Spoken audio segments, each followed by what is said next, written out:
ई classes दीपलाना में कक्षा 10 के सभी छात्र छात्राओं का गणित विषय के टॉपिक प्रायिकता यानी प्रोबेबिलिटी में स्वागत है। आज अपने प्रायिकता के बारे में कुछ सामान्य परिभाषाएं पढ़ने के बाद और उसके कुछ क्वेश्चंस को हल करने का प्रयास करेंगे, क्योंकि बोर्ड एग्जाम में ये टॉपिक 4 अंक का है, इसलिए बोर्ड एग्जाम के हिसाब से देखा जाए तो बहुत महत्वपूर्ण टॉपिक है। देखिए, प्रायिकता क्या होती है, संक्षेप में अपने देखते हैं कि किसी घटना के घटित होने की संभावना को गणितीय रूप में व्यक्त करना।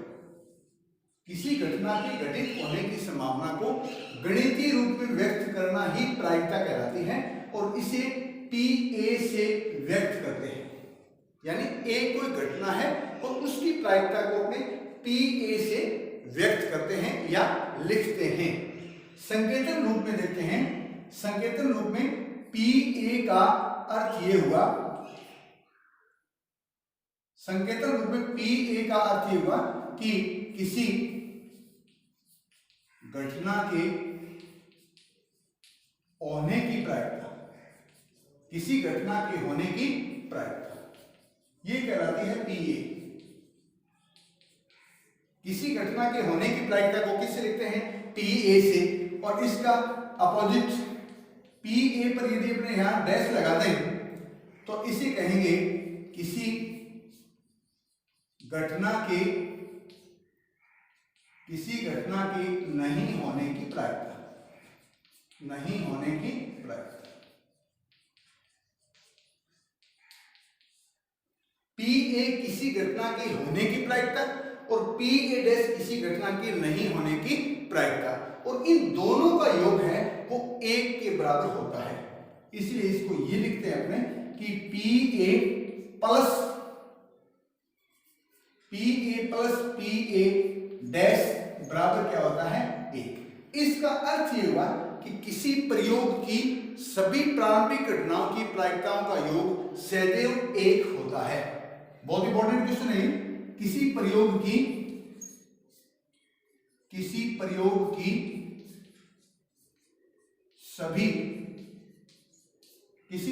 सभी प्रारंभिक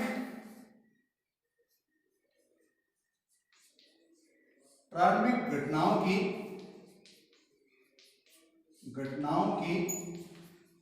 प्रायिकताओं का योग,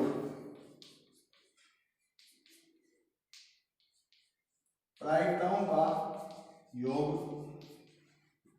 1 होता है, 1 होता है। किसी प्रयोग की सभी प्रारंभिक घटनाओं की प्रायिकताओं का योग 1 होता है। ये क्वेश्चन बोर्ड एग्जाम 2013 में 1 अंक का आया हुआ है। उसमें प्रश्न इस प्रकार से पूछा हुआ था कि किसी प्रयोग की सभी प्रारंभिक घटनाओं की प्रायिकताओं का योग क्या होता है या कितना होता है, तो उसका आंसर आ जाएगा कि इसका योग है वो 1 होता है। और इसे अपने इस प्रकार से लिखते हैं कि PA प्लस PA डैश बराबर 1। इसी सूत्र को थोड़ा सा अपने रिवाइज करने पर इस प्रकार से लिखेंगे कि PA का यदि आपको मान निकालना है, PA का मान निकालना है तो इसको पक्षांतर कर देंगे, ये हो जाएगा 1 minus PA dash, 1 minus PA dash. और यदि PA का मान दिया गया है और PA डैश का मान निकालना है, घटना घटित नहीं होने की प्रायिकता ज्ञात करनी है, तो अपने इसको इस प्रकार से लिखेंगे PA डैश बराबर 1 माइनस PA, 1 माइनस PA। इन पर भी 1 अंक का प्रश्न पूछा जाता है, पूछ लेते हैं। जैसे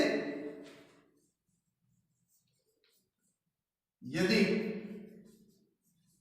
PA बराबर 0.065 हो तो PA डैश बराबर ज्ञात कीजिए, PA डैश का मान ज्ञात कीजिए। तो अपने क्या लिखेंगे, क्योंकि PA डैश बराबर या PA नहीं बराबर हो जाएगा 1 minus PA, 1 minus T A, मान रखने पर बराबर 1 माइनस 0.065, 1 माइनस 0.065। अब यहां देखिए पॉइंट के बाद में 3 अंक है और यहां पॉइंट के बाद में कोई एक नहीं है, तो सुविधा की दृष्टि से इसको लिख सकते हैं या पी ए डैश बराबर 1.000 माइनस 0.065। अब इसमें से इसको अपने क्या करेंगे, घटा देंगे, तो यह आ जाएगा 10 में से 5 घटाया 5, 9 में से 6 घटाया 3 और 9 का 9 और पॉइंट यानी 0.935, 0.935 आंसर। इस प्रकार से एक अंक का या एक नंबर का क्वेश्चन इस पर पूछ लेते हैं। इसके बाद में देखते हैं अपने कुछ परिभाषाएं। अभिप्रयोग, अभिप्रयोग क्या है?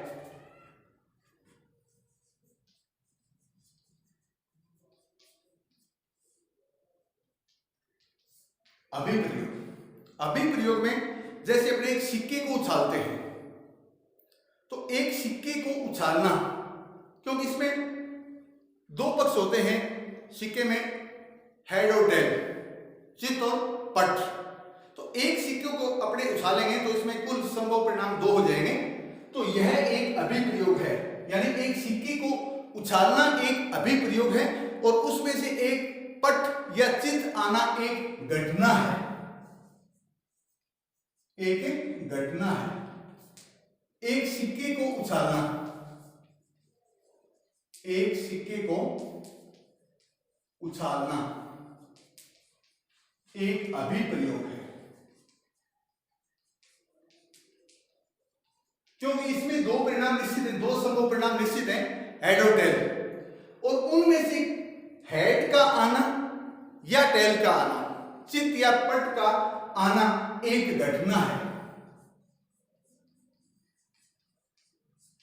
या टेल यानी पट का आना एक घटना है, एक घटना है।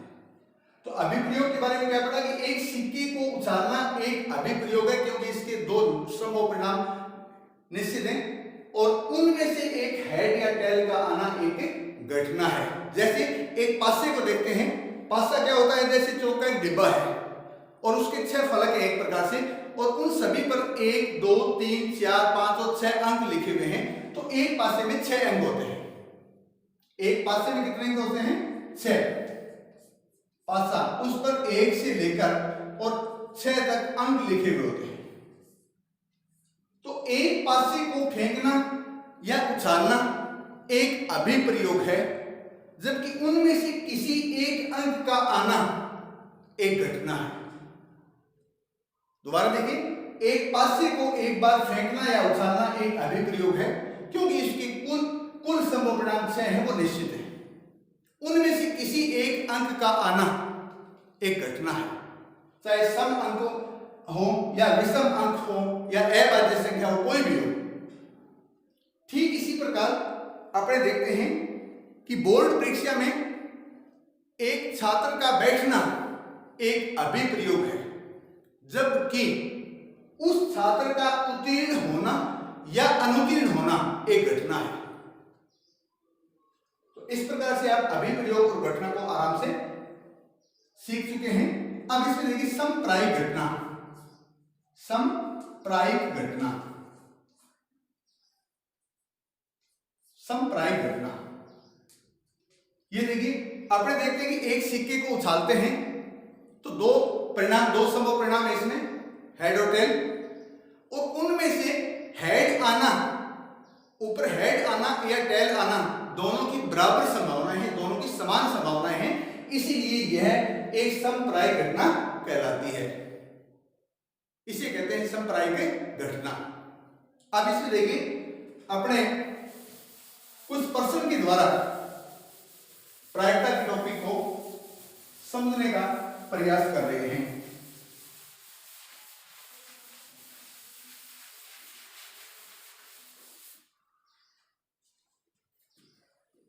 अब इसमें देखिए, पहला प्रश्न ये है कि एक सिक्के को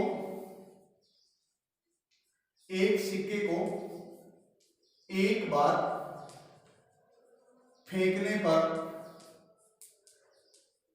पर चित्त आने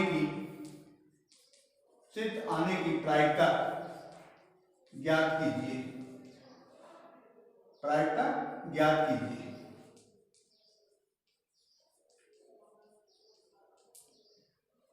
ठीक है, एक सिक्के को एक बार फेंकने पर, अब सिक्के पर दो पक्ष होते हैं, हेड और टेल, तो अपने ये लिखेंगे क्योंकि एक सिक्के को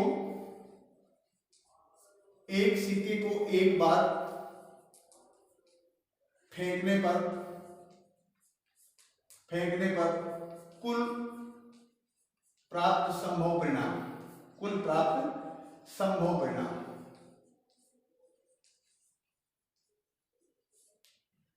और ये संभव परिणाम आपके पास दो हैं। चित्त को अपने एच से लिखते हैं हेड, और पट को टेल से यानी टी से लिखते हैं। तो ये कितने परिणाम हुए? दो। तो ये दो कहलाते हैं कुल संभव परिणाम। अब इसमें प्रश्न में पूछा कि एक चित्त आने की प्रायिकता यानी हेड आने की प्रायिकता अपने को ज्ञात करनी है, तो अपने लिखेंगे प्रश्नानुसार चित्त आने के अनुकूल परिणाम।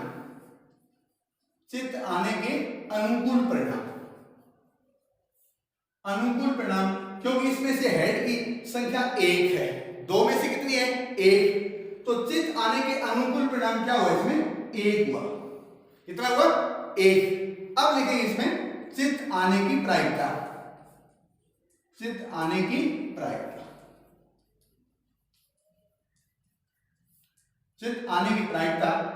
इसे आप ये लिख सकते हैं P यानी हेड बराबर, इसका सूत्र ये हो जाएगा, यहां पर लिखेंगे कुल अनुकूल परिणाम। सभी प्रश्नों में आपको यही सूत्र लिखना है, कुल अनुकूल परिणाम बटा कुल संभव परिणाम।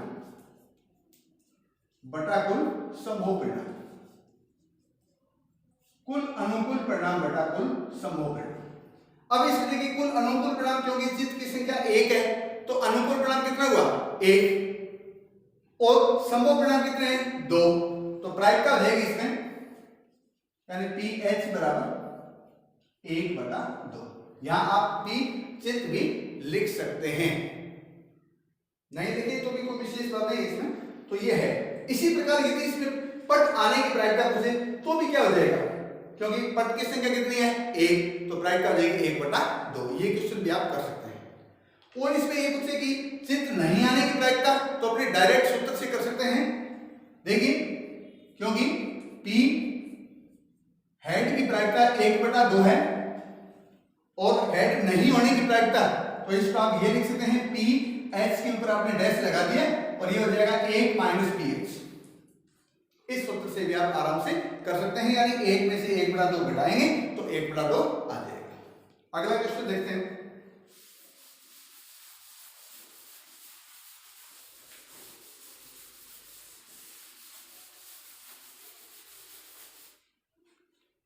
अगला प्रश्न है कि दो सिक्कों को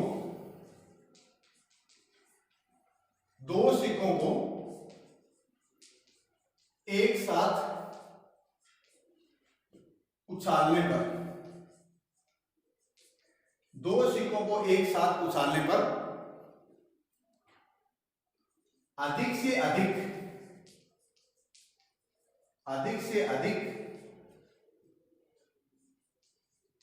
एक चित्त आने की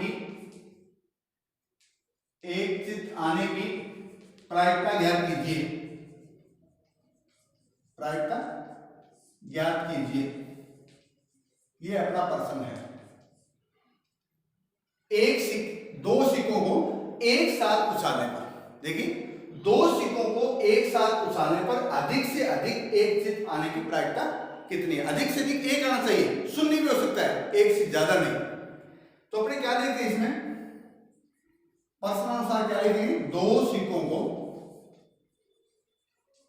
दो सिक्कों को एक साथ उछालने पर, दो सिक्कों को एक साथ उछालने पर प्राप्त कुल संभव परिणाम, कुल संभव परिणाम, कुल संभव परिणाम कितने हो जाएंगे? कुल संभव परिणाम कितने हो जाएंगे? इसमें देखिए, पहले का हेड है उसके साथ में दूसरे का हेड भी आ सकता है, पहले का हेड है उसके साथ में दूसरे का हेड भी आ सकता है। दूसरी संभावना, पहले के हेड के साथ दूसरे का टेल आ सकता है। तीसरी संभावना यह है कि पहले का टेल आ जाए और दूसरे का हेड आ जाए, और चौथी संभावना यह है कि दोनों भी टेल आ जाए। तो ये कुल मिलाकर 4 संभावनाएं बनती हैं, 1, 2, 3 और 4। तो कुल संभव परिणाम कितने हुए? 4। कुल संभव परिणाम कितने हुए? 4। अब अपने को ये पूछा है कि अधिक से अधिक एक चित्र, अधिक से अधिक एक का मतलब है कि कम भी आ सकता है, शून्य भी आ सकता है। अधिक से अधिक एक हेड आना चाहिए। इसमें देखिए 2 हेड है, नहीं लेंगे इसको। इसमें एक हेड है, इसमें भी एक हेड है और इसमें शून्य है, तो ये अनुकूल परिणाम कितने हो जाएंगे? 3। एक से अधिक नहीं आना चाहिए, अधिक से अधिक एक का मतलब एक से ज्यादा नहीं हो, शून्य हो सकता है। इसमें h का मान शून्य है, हेड शून्य है, इसमें भी एक है, इसमें एक है, लेकिन इसमें एक से ज्यादा है, इसलिए इसको अपने नहीं ले सकते, इसको नहीं ले सकते, इसको नहीं लेंगे और ये अनुकूल परिणाम हो जाएंगे 3। अब अपने लिखेंगे इसमें, इसीलिए अधिक से अधिक, अधिक से अधिक, अधिक से अधिक एक चित्त यानी हेड आने के अनुकूल परिणाम, अनुकूल परिणाम, अनुकूल परिणाम हो जाएंगे। इसमें कितने हुए? 1, 2, 3। इसमें 2 ही बातें याद रखनी है, एक तो अनुकूल परिणाम और एक कुल संभव परिणाम। बस प्रायिकता में 2 ही चीजें हैं, प्रायिकता बराबर कुल अनुकूल परिणाम बटा कुल संभव परिणाम। तो अनुकूल परिणाम कितने इसमें हुए? 3। अब आपने लिखे इसीलिए इसकी प्रायिकता, प्रायिकता बराबर, प्रायिकता बराबर लिखेंगे कुल अनुकूल परिणाम, कुल अनुकूल परिणाम बटा कुल संभव परिणाम, कुल संभव परिणाम।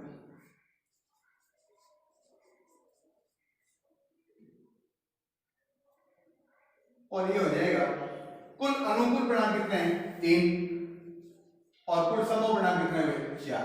तो प्रायिकता हो जाएगी 3/4। प्रायिकता कितनी हो जाएगी? 3/4। अगला प्रश्न देखते हैं।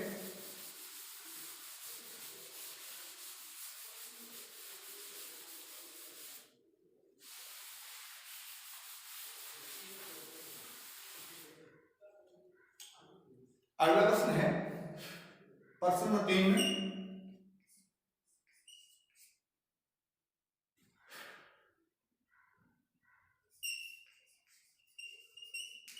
एक सिक्के को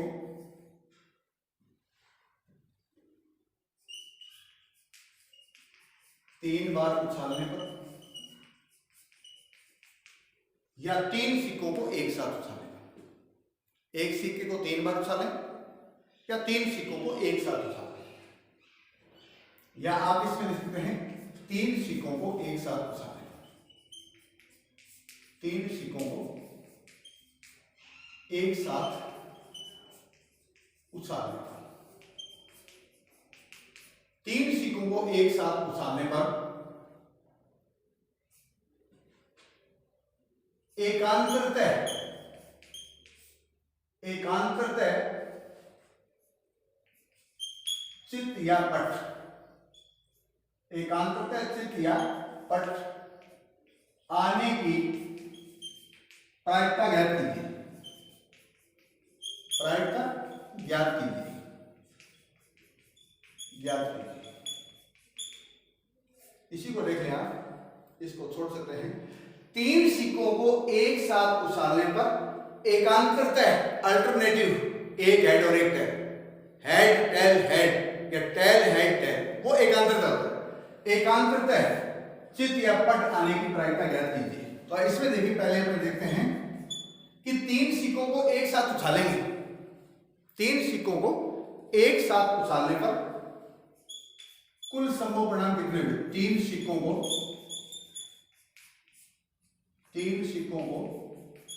एक साथ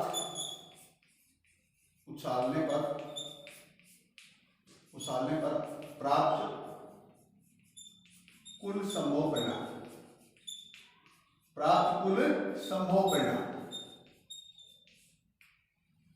3 सिक्कों को एक साथ उछालने पर प्राप्त कुल संभव परिणाम कि कितने परिणाम हो रहे हैं, इसको अपने ध्यान से देखिए, यही इस सवाल में ज्यादा इंपॉर्टेंट है। पहली संभावना क्या है? पहली संभावना है कि हो सकता है कि तीनों सिक्कों के हेड आ जाए ऊपर, तो इसको लिखेंगे H, दूसरे का H और तीसरे का H।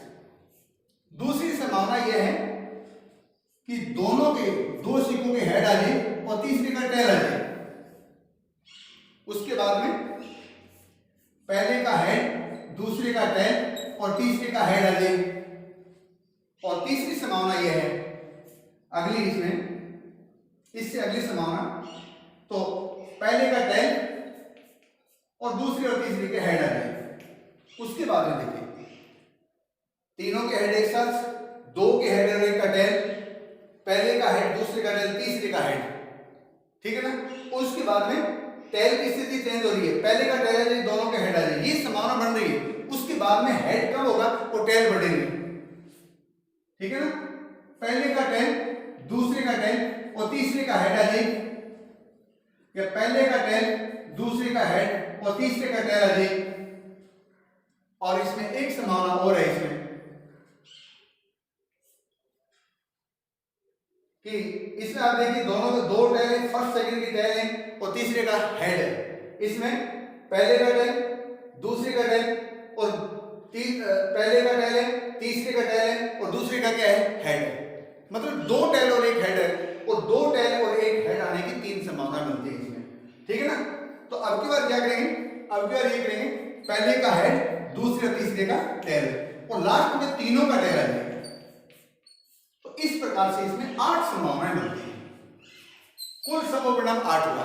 दोबारा देखिए, पहली कंडीशन में तीनों का हेड आ सकता है, फिर पहले दूसरे का हेड और तीसरे का टेल, उसके बाद में टेल की स्थिति, यानी 3 कंडीशन में 2 बार हेड आएंगे और 1 बार टेल आएगा, और टेल है वो अपनी कंडीशन है वो बदल रहा है।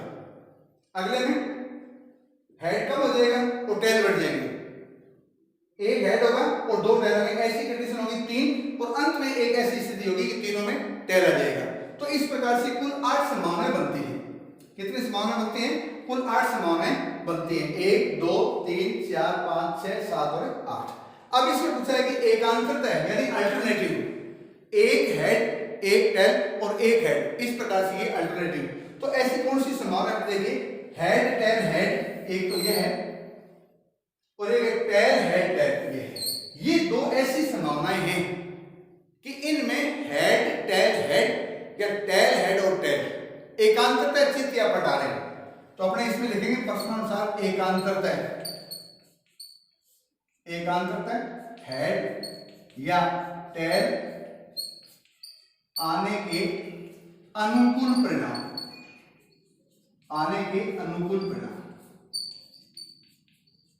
अनुकूल परिणाम है वो 2 ही।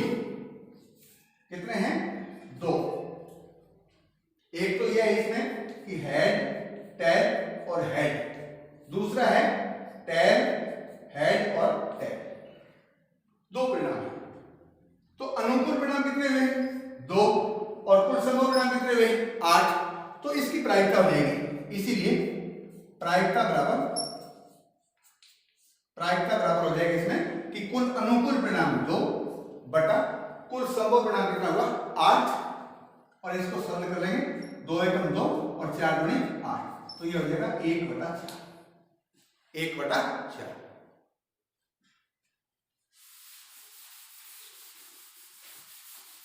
अब इसी प्रश्न में मान लो ये पूछ लें कि एकांतरता चित या पट नहीं आने की संभावना पूछ ले, तो अपने ये आने की संभावना मान लो PA है, ये पी ए है, पी ए का मान 1/4, क्योंकि पी ए का मान है 1/4 और अपने को ज्ञात करना है कि पी ए नहीं का मान ज्ञात करना है, पी ए डैश का मान ज्ञात करना है।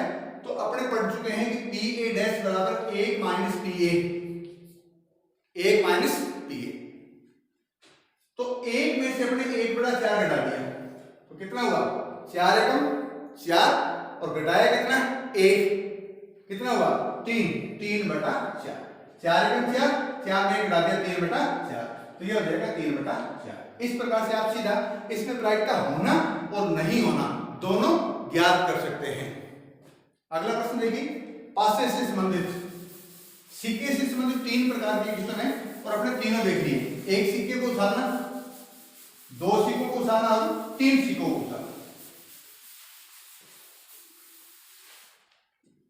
अगला प्रश्न है कि एक पासे को, एक पासे को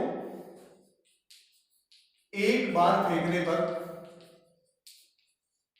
एक पासे को एक बार फेंकने पर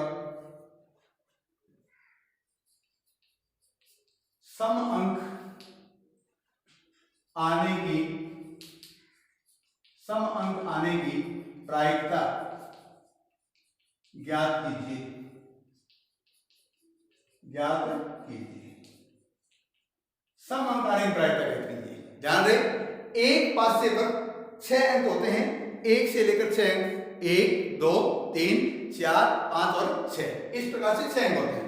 तो अपने यहां लिखेंगे क्योंकि, क्योंकि हम जानते हैं कि,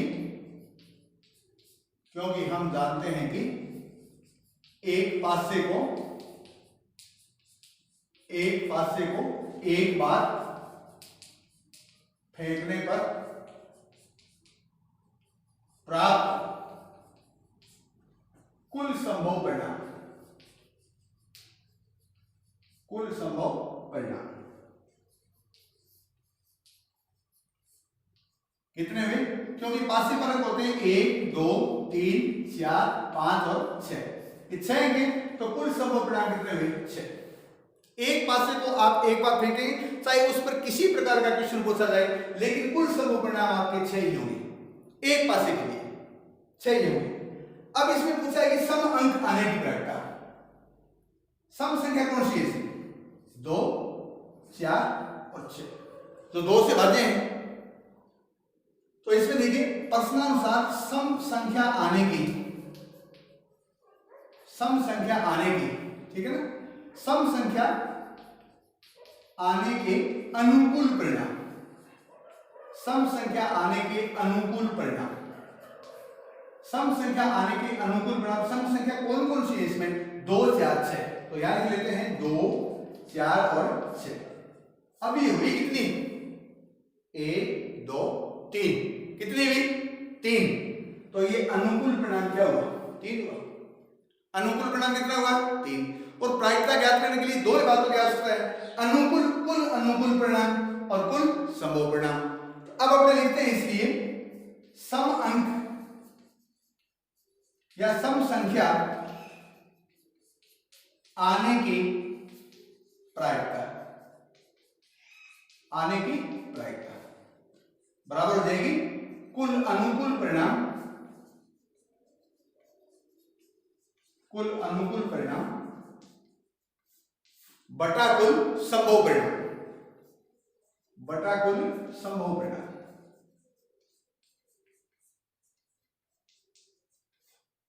और ये हो जाएगा आपका 3/6 बराबर 3 एकम 3 और 3 दूने 6, 1/2। तो इसकी प्रायिकता हो जाएगी 1/2।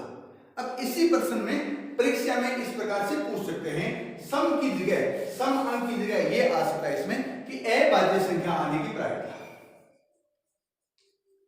अभाज्य संख्या आने की प्रायिकता, क्योंकि कई बार बोर्ड एग्जाम में पूछा हुआ है कि एक पासे को एक बार फेंकने पर अभाज्य संख्या आने की प्रायिकता ज्ञात कीजिए। बहुत इंपॉर्टेंट क्वेश्चन है ये, अभाज्य संख्या आने की प्रायिकता। तो इसमें देखिए ये तो अपने लिखेंगे क्योंकि हम जानते हैं कि एक पासे को एक बार फेंकने पर प्राप्त कुल संभव परिणाम कितने हुए 6, क्योंकि पासे पर 1 से लेकर 6 तक अंक लिखे हुए होते हैं सभी फलकों पर। 6 हुआ। अब इसमें 6 में से अभाज्य संख्या कौन सी है वो अपने देख लेते हैं। अभाज्य संख्या, देखिए सबसे छोटी अभाज्य संख्या है वो 2 होती है। अभाज्य संख्या क्या है? वे संख्याएं जिनमें 1 का और स्वयं उसी संख्या का भाग जाता हो। वे संख्याएं जिनमें 1 का और स्वयं उसी संख्या का भाग जाता हो अभाज्य संख्याएं कहलाती हैं। तो सबसे छोटी अभाज्य संख्या 2 है, उसके बाद में कौन सी है 3 और उसके बाद में कौन सी है 5। तो अभाज्य संख्या हुई कितनी 2 3 5, 3 हुई कुल मिलाकर। तो यहां लिखेंगे इसीलिए अभाज्य संख्या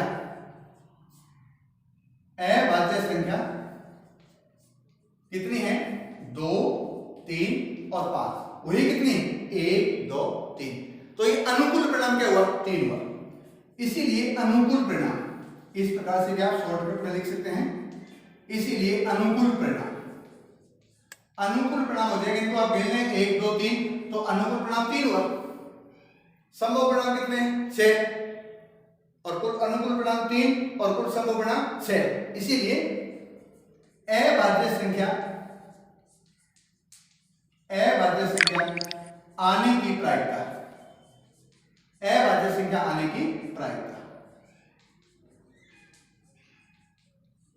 यह हो जाएगी कुल अनुकूल परिणाम बटा कुल संभव परिणाम, यानी 3/6 बराबर 1/2। 3 एकम 3 और 3 दूनी 6, 1/2 आंसर। अब इसमें अभाज्य संख्या के सवाल में अक्सर लड़के गलती ये करते हैं कि सबसे पहले 1 को अभाज्य संख्या मान बैठते हैं, जबकि एक ध्यान रहे कि 1 न तो भाज्य संख्या है और न ही अभाज्य। 1 को आप गिनेंगे नहीं कहीं भी, 1 न तो भाज्य संख्या है और न अभाज्य संख्या है। सबसे छोटी अभाज्य संख्या 2 है और यह भी बहुत महत्वपूर्ण है कि 2 ही एक ऐसी अभाज्य संख्या है जो सम संख्या है। 2 के अलावा सभी अभाज्य संख्याएं विषम संख्याओं में से होती हैं। 2 के अलावा सभी अभाज्य संख्याएं विषम संख्याओं में से ही होती हैं। अतः सबसे छोटी अभाज्य संख्या 2 है जो कि अपवाद स्वरूप सम संख्या है। तो 1 न तो भाज्य है और न अभाज्य। अब इसमें अभाज्य संख्या की जगह परीक्षा में क्या पूछ सकते हैं विषम संख्या के बारे में पूछ सकते हैं कि विषम संख्या आने की प्रायिकता। तो आप विषम संख्या देख लेंगे, विषम संख्या 1 3 5 तो उसकी प्रायिकता आ जाएगी वही 1/2। ये भी पूछ सकते हैं इसमें कि एक पासे को एक बार फेंकने पर 2 से बड़ी और 6 से छोटी, 2 से बड़ी और 6 से छोटी संख्या आने की प्रायिकता। तो फिर आप क्या करेंगे 2 से बड़ी और 6 से छोटी तो ये आ जाएगी 3 4 5, 3 4 5। तो अनुकूल परिणाम 3 हुए और उस प्रकार से आप इसकी प्रायिकता ज्ञात कर सकते हैं उसी टाइप से। बहुत से सवाल बनते हैं इसमें।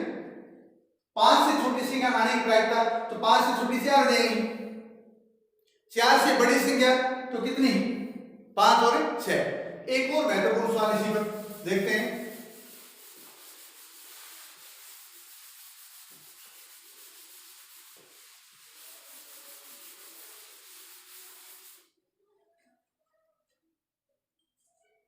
एक और इंपॉर्टेंट सवाल अपने इस पर देखते हैं, वो है एक पासे को एक बार फेंकने पर 4 से छोटी या बराबर 4 से छोटी या बराबर संख्या आने की प्रायिकता ज्ञात कीजिए। 4 से छोटी, एक पासे को एक बार फेंकने पर 4 से छोटी या बराबर संख्या आने की प्रायिकता ज्ञात कीजिए। बहुत इंपॉर्टेंट क्वेश्चन है। अब इसमें देखिए प्रश्नानुसार, क्योंकि एक पासे को एक बार फेंकने पर एक पासे को एक बार फेंकने पर प्राप्त कुल संभव परिणाम, कुल संभव परिणाम। अभी हमने पिछले सवाल पढ़ा था कि एक पासे पर 1 से लेकर 6 तक अंक होते हैं, तो कुल संभव परिणाम इसके 6 हुए। कुल संभव परिणाम कितने हुए? 6। और यहां आप इसके अंक दिखा सकते हैं कि ये 1 से लेकर 6 अंक हैं, वो इस पर अंकित होते हैं, लिखे हुए होते हैं। अब इसमें ये बहुत इंपॉर्टेंट है कि 4 से छोटी या बराबर। अगर इसमें यह आ जाता कि 4 से छोटी है तो कोई चक्कर भी नहीं है, इसमें आप आराम से समझ सकते हैं, देख सकते हैं कि 4 से छोटी है वो तो 1 2 3 हो जाएंगी। लेकिन इसमें ये बताया गया है कि 4 से छोटी या बराबर, 4 से संख्या छोटी भी होनी चाहिए लेकिन बराबर भी हो, 4 के बराबर भी है, 4 के बराबर है तो अपने इन संख्या को 4 तक गिनेंगे। 4 से छोटी या बराबर में 4 से 1 से लेकर 4, तो इसीलिए 4 से छोटी या बराबर संख्याएं होने की प्रायिकता, होने की प्रायिकता बराबर। यहां अपने अनुकूल परिणाम कितने हुए? 1 2 3 4 हुए, तो इसीलिए यहां लिखेंगे अनुकूल परिणाम। अनुकूल परिणाम हुए कितने? 4, 1 2 3 और 4। अनुकूल परिणाम 4 हुए क्योंकि संख्या 4 से छोटी या बराबर है तो अपने 1 से लेकर 4 तक लिखेंगे, इसलिए अनुकूल परिणाम कितना हुआ? 4। और इसकी प्रायिकता हो जाएगी कितनी? 4 बटा कितना? 6। कुल अनुकूल परिणाम बटा कुल संभव परिणाम, ये हो जाएगा 4 बटा 6 और ये हो जाएगा 2 2 4 और 2 3 6, 2 बटा 3। बहुत इंपॉर्टेंट क्वेश्चन है। हो सकता है इसमें 3 से छोटी या बराबर आ जाए, 5 से छोटी या बराबर आ जाए, किसी भी प्रकार का कोई क्वेश्चन आ सकता है। आपको प्रश्न का मेथड और सूत्र और किस प्रकार से अपने इसको हल कर रहे हैं ये समझने की जरूरत है, न कि रटने की।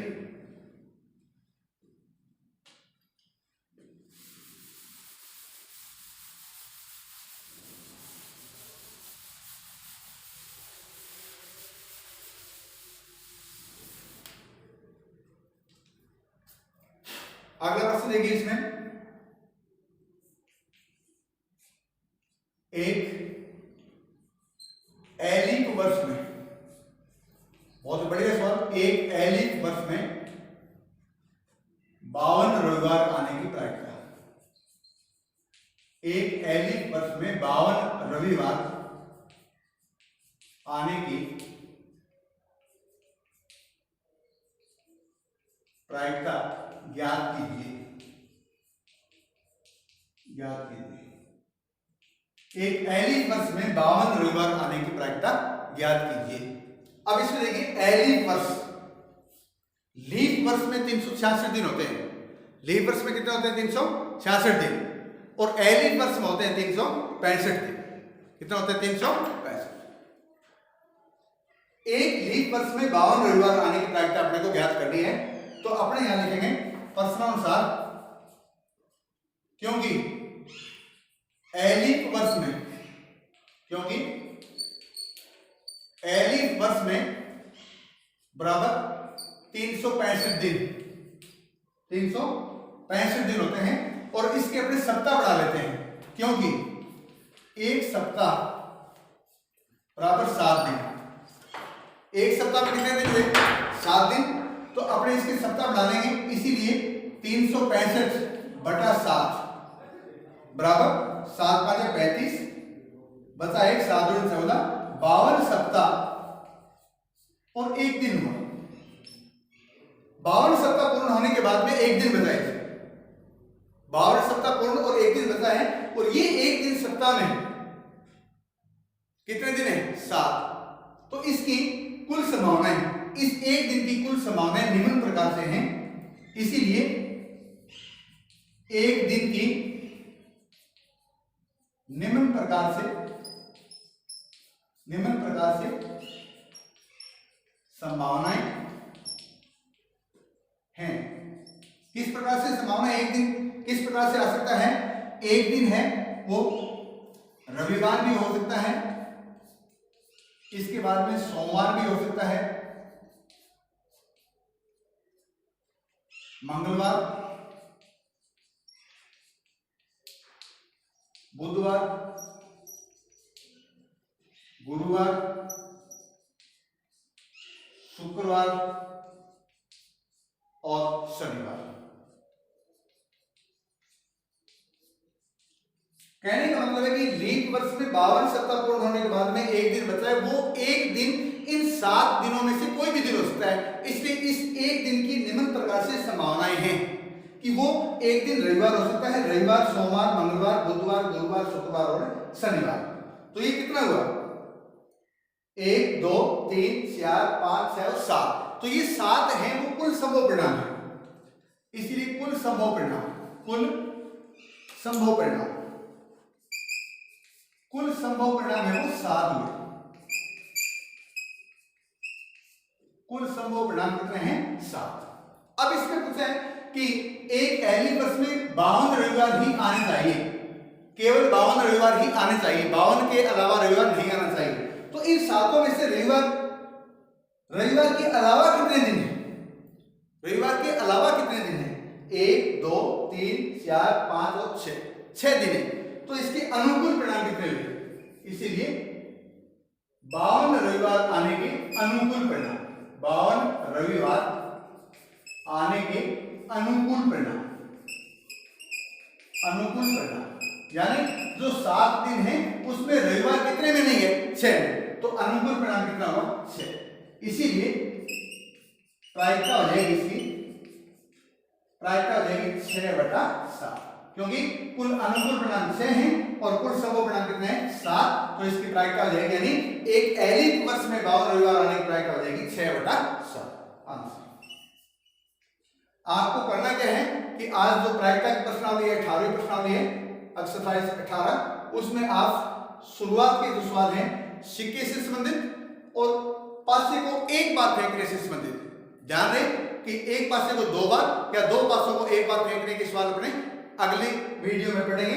इसलिए आपको सिक्के से संबंधित सवाल और पासे को एक बार फेंकने से संबंधित सवाल प्लस जो इसकी डेफिनेशंस, परिभाषा वगैरह हैं वो आप अच्छी तरह से देख लेंगे और इनसे संबंधित उदाहरण भी आप अच्छी तरह से देख लेंगे। थैंक्स।